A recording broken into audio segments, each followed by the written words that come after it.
Air India आखिरकार बिक गई। घाटे से जूझ रही सरकारी कंपनी को 3 साल से बेचने की कोशिश कर रही मोदी सरकार को शुक्रवार सफलता मिल गई। सरकार ने 100% हिस्सेदारी बेचने के लिए टेंडर मांगे थे। कंपनी को खरीदने के लिए टाटा ग्रुप और स्पाइस जेट एयरलाइंस ने बोली लगाई थी। सरकार ने टाटा ग्रुप के टेंडर को मंजूरी दे दी। 1953 में उस वक्त की जवाहरलाल नेहरू सरकार ने एयर इंडिया का अधिग्रहण कर लिया था। 68 साल बाद एक बार फिर एयर इंडिया का मालिकाना हक टाटा समूह के पास आ गया है। सरकार को एयर इंडिया क्यों बेचनी पड़ी? एयर इंडिया की आर्थिक हालात कैसी है? एयरलाइंस को बेचने की कोशिश कब से हो रही थी? जब दो कंपनियां ने बोली लगाई थी तो टाटा को ही क्यों मिली एयर इंडिया?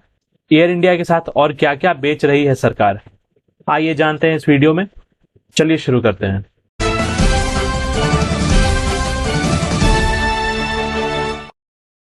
2007 में सरकार ने एयर इंडिया और इंडियन एयरलाइंस का मर्जर किया था। मर्जर के पीछे सरकार ने फ्यूल की बढ़ती कीमत, प्राइवेट एयरलाइन कंपनियों से मिलते कंपटीशन को वजह बताया था।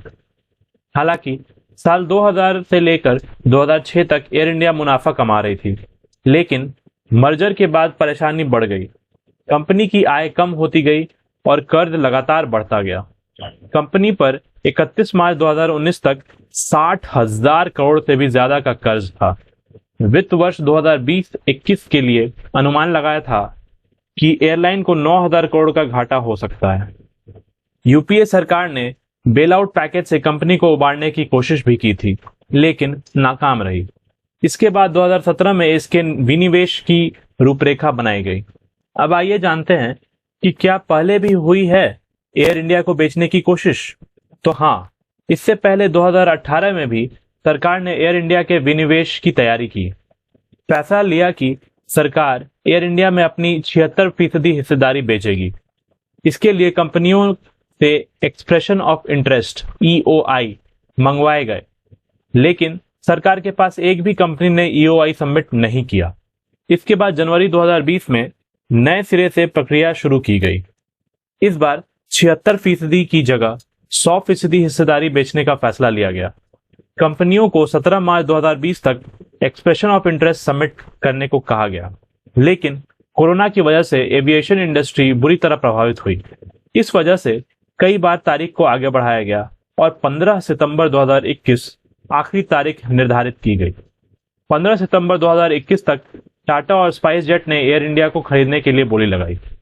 टाटा ग्रुप ने स्पाइस जेट के चेयरमैन अजय सिंह से ज्यादा की बोली लगाई थी। इस तरह करीब 68 साल बाद एयर इंडिया घर वापसी कर गई है।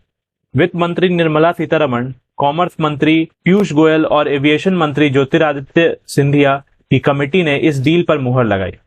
सूत्रों के मुताबिक एयर इंडिया का रिजर्व प्राइस 15 से 20,000 करोड़ रुपए तय किया गया था। अब आइए जानते हैं कि सरकार एयरलाइंस में क्या क्या बेच रही है। सरकार एयर इंडिया की 100% हिस्सेदारी बेच रही है। इसमें एयर इंडिया एक्सप्रेस की भी 100% हिस्सेदारी शामिल है।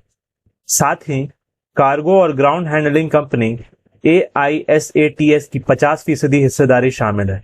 विमानों के अलावा एयरलाइन की प्रॉपर्टी, कर्मचारियों के लिए बनी हाउसिंग सोसाइटी और एयरपोर्ट पर लैंडिंग और पार्किंग स्लॉट भी सौदे का हिस्सा होंगे। नए मालिक को भारतीय एयरपोर्ट्स पर 4,400 डोमेस्टिक और 1,800 इंटरनेशनल लैंडिंग और पार्किंग स्लॉट मिलेंगे। साथ ही विदेशी एयरपोर्ट पर भी करीब 900 स्लॉट मिलेंगे। इस डील के तहत एयर इंडिया का मुंबई में स्थित हेड ऑफिस और दिल्ली का एयरलाइंस हाउस भी शामिल है। मुंबई के ऑफिस की मार्केट वैल्यू 1500 करोड़ रुपए से ज्यादा है। अब आइए जानते हैं कि कंपनी पर जो कर्ज है उसका क्या होगा।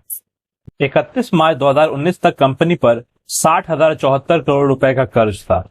जनवरी 2020 में DIPAM द्वारा दी गई जानकारी के मुताबिक एयरलाइंस को खरीदने वाले को 23,286 करोड़ रुपए का कर्ज चुकाना होगा। बाकी के कर्ज को सरकार की company air India asset holding AIAHL को ट्रांसफर किया जाएगा। 10 फरवरी 1929 को JRD टाटा को पायलट का लाइसेंस मिला था। टाटा पहले भारतीय थे जिन्हें प्लेन उड़ाने का लाइसेंस मिला। 1932 में JRD टाटा ने देश में टाटा एयरलाइंस की शुरुआत की थी, लेकिन दूसरे विश्व युद्ध के बाद दुनिया भर में एविएशन सेक्टर बुरी तरह प्रभावित हुआ था। इस मंदी से निपटने के लिए योजना आयोग ने सुझाव दिया कि सभी एयरलाइन कंपनियों का राष्ट्रीयकरण कर दिया जाए। मार्च 1953 में संसद ने एयर कॉरपोरेशन एक्ट पास किया।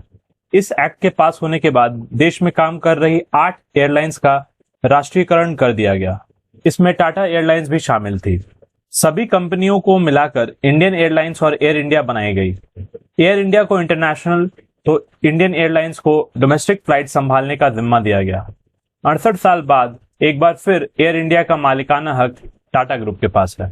15 अक्टूबर 1932 को देश में पहली बार फ्लाइट उड़ी थी। कराची से बॉम्बे तक की इस उड़ान के पायलट टाटा ग्रुप के मालिक JRD टाटा थे। टाटा एविएशन का यह प्लेन एक कार्गो प्लेन था। हालांकि 1911 में ही इलाहाबाद में एक ट्रायल फ्लाइट उड़ान भर चुकी थी, जो महज 9 किलोमीटर की उड़ान थी। 1946 में टाटा एयरलाइंस का नाम बदलकर एयर इंडिया कर दिया गया। 8 जून 1948 को पहली बार देश से कोई इंटरनेशनल फ्लाइट ऑपरेट की गई। ये उड़ान बॉम्बे से लंदन के बीच थी। ये उड़ान भी टाटा ग्रुप के एयर इंडिया विमान की ही थी। एयर इंडिया भारत की ही नहीं बल्कि एशिया की पहली कंपनी बनी थी जिसने एशिया और यूरोप के बीच फ्लाइट शुरू की थी। 1953 में सरकार ने एयरलाइन कंपनियों के राष्ट्रीयकरण के साथ इस कंपनी का भी अधिग्रहण कर लिया। आज की न्यूज में बस इतना ही। अगर आपको ये वीडियो पसंद आया हो तो प्लीज इसे लाइक कर दें और हमारे चैनल को सब्सक्राइब करें। तो मिलते हैं अगले वीडियो में, तब तक के लिए धन्यवाद।